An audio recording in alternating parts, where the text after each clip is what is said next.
Salut tout le monde, petite vidéo aujourd'hui où on va parler de l'ETM, donc le code pour le permis moto, le nouveau code qui est entré en vigueur en mars 2020. Donc cette vidéo je vais la tourner en deux parties. Donc la première partie ça va parler donc du code de la route pour aider un petit peu les gens à passer leur code, à leur donner des petites astuces pour qu'ils réussissent leur code.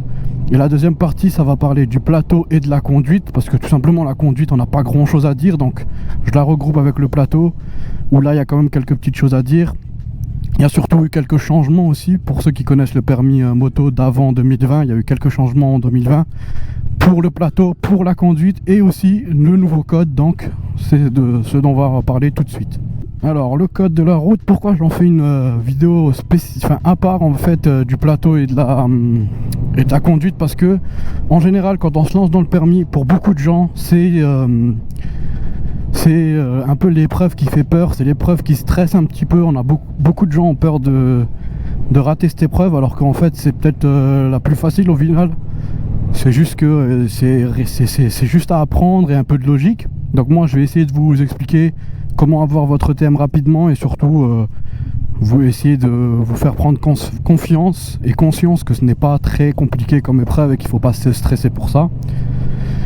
Donc premièrement on va parler de comment l'obtenir rapidement et facilement. Donc ça va être plutôt une méthode d'apprentissage plus que ça va pas être, je peux pas l'apprendre pour vous, donc c'est vraiment une méthode, c'est simplement une méthode qui va vous permettre de l'avoir plus facilement peut-être pour certains.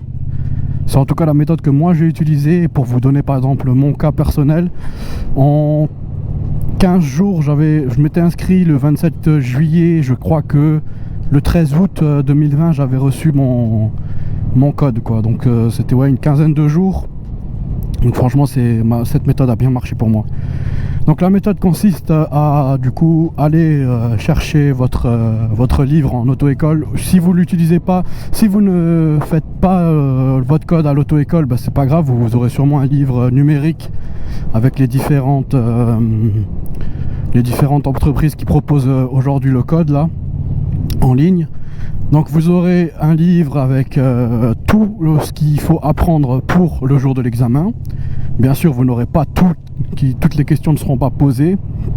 Il y aura 40 questions posées et vous aurez le droit à 5 fautes comme au permis de conduire normal du coup pour être reçu. À 5 fautes vous êtes reçu, à 6 vous êtes éliminé. La méthode est assez scolaire. Personnellement j'ai lu un chapitre par jour et le soir je faisais 2 séries pédagogiques sur le chapitre en question. Donc je vous donne un exemple, si aujourd'hui j'aurais lu le chapitre je sais pas, circulation, j'aurais fait 2 méthodes pédagogiques, 2 examens pédagogiques sur la circulation. Donc en gros un chapitre c'est à peu près une vingtaine de pages, ça dépend des chapitres, vous en avez des un peu plus longs, des un peu plus courts, mais comptez une vingtaine de pages, ça prend à peu près 1 heure pour bien le lire et essayer de bien comprendre ce que vous lisez.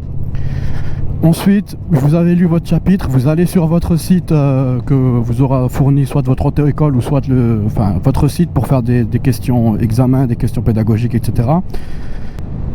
Du coup, la méthode est assez simple. Si vous avez lu par exemple le chapitre qui parle de la circulation, le soir vous faites 2 séries pédagogiques sur la circulation et vous continuez le lendemain sur un autre chapitre et ainsi de suite. Une fois le livre bien lu et bien compris et vous avez fait toutes vos parties pédagogiques, à ce moment là vous passez seulement aux parties examen, aux questions type examen. Et c'est pareil, vous faites une ou 2 séries par jour, pas besoin d'en faire de trop parce que c'est contre-productif. Avec vos 2 séries, vous regardez à la fin, vous avez toujours un petit sommaire où on vous donne un peu les fautes que vous avez fait et surtout on les classe par chapitre. À ce moment-là, par exemple, vous avez fait une faute en circulation ou vous avez fait 5 fautes en, je sais pas, la signalisation par exemple. Vous reprenez le chapitre signalisation et vous faites une série pédagogique dessus. Et ça va vous permettre justement de combler vos lacunes plus facilement et pour ma part en tout cas, avoir le code beaucoup plus facilement. Alors ensuite, ça c'était pour la méthode. Maintenant on va parler de ceux qui ont beaucoup d'a priori sur cette épreuve. Alors beaucoup de gens pensent qu'ils ne vont pas réussir, que c'est super dur, et que voilà, c'est chiant, etc. Alors c'est clair et net que c'est chiant, c'est de l'apprentissage scolaire basique, mais on est obligé de passer par là pour avoir notre permis. Et du coup il faut appréhender cette épreuve de la meilleure des manières possibles, et pour cela franchement il faut déjà déstresser et dédramatiser la chose, parce que franchement c'est pas compliqué le TM. Du coup les questions portent beaucoup sur la sécurité à moto. C'est pas du tout comme le code que vous avez passé, par exemple le code voiture, où là il y avait beaucoup de circulation, de signalisation avec les taux d'alcool, etc. Tout ça, il y en aura peut-être, mais ce sera une infime partie de questions. Il y aura beaucoup de questions sur la moto et sur par exemple le freinage à moto, les trajectoires de sécurité sur la route, et aussi par exemple sur le gilet airbag, le casque, les gants, etc. Donc c'est vraiment c'est plus de la logique, et pour moi personnellement je l'ai trouvé plus simple que le code de la route, parce que au final après je suis peut-être tombé sur une bonne série, mais c'était beaucoup de la logique en fait, et puis de la sécurité. Et après quand on est logique, on se rend bien compte que ils vont vous poser des questions par exemple sur les autocollants auto-réfléchissants à mettre sur le casque. Bon, ça on vous le rabâche, vous savez très bien que c'est passible de 3 points en moins, donc forcément il faut les mettre. Pareil, ou vérifier le carter de la moto, si c'est un carter sec ou humide. Ça vous le lisez dans le livre, et après en général c'est facile. Et si vous avez eu une moto auparavant, une 125, une 50 ou même un scooter, ça va être beaucoup plus simple pour vous d'avoir ce fameux code. Donc faut pas stresser sur le code, c'est assez simple. Moi je vous ai donné ma méthode, alors je sais pas si c'est la meilleure, mais en tout cas c'est celle qui a marché pour moi. Franchement j'ai pas eu de problème à ce niveau là. Et je peux aussi vous conseiller une application mobile qui, elle, se rapproche énormément des questions posées à l'examen. Par exemple, pour ma part, je finis juste là-dessus et après on passera on va clôturer cette vidéo, mais je tiens quand même à le dire. Donc pour ma part, le logiciel fourni par l'auto-école, les questions c'était les mêmes, mais c'était posé différemment, et ça me portait à confusion. Alors que l'application que j'ai payée sur Android, c'est ETM. C'est une application qui s'appelle ETM, donc c'est pas cher, hein, c'est 1 ou 2 euros je crois, et vous l'avez à vie. Celle-ci par contre, les questions étaient beaucoup plus proches de celles que j'ai eues à l'examen, et c'est surtout ça qui m'a aidé à avoir mon permis. Donc c'est pour ça, si vous pouvez vous prendre cette application, vous avez une partie gratuite dans l'application, vous avez le droit à je sais pas combien de séries, pas grand chose, mais vous en avez le droit un petit peu.